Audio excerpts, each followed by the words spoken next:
Today in the Daily Dose, Fighting Joe Hooker cleans house.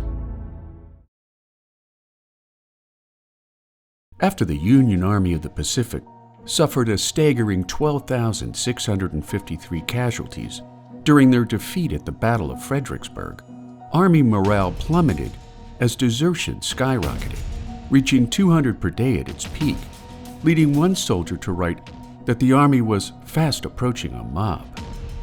Adding to an already rock-bottom morale crisis, on January 20th, 1862, Potomac Army Commander Major General Ambrose E. Burnside ordered a flanking maneuver on the Confederates' Army of Northern Virginia against their encampment along the Rappahannock River.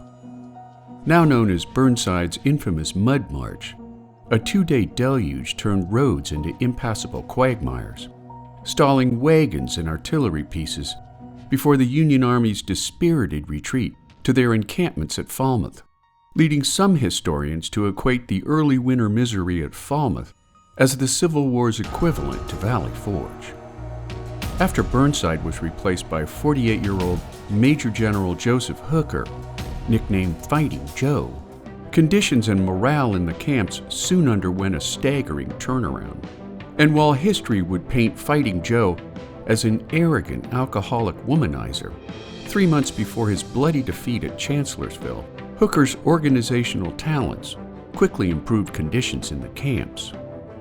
Food was his first priority, ordering that his men receive fresh vegetables twice a week and dried legumes once a week. Camp bakeries were erected, providing soldiers with fresh bread 4 times a week, while sanitation improvements turned camps from indescribably foul to something far more livable. Hooker ordered his men to bury their garbage every day, dig drainage ditches around every cabin, and move latrines far from company streets.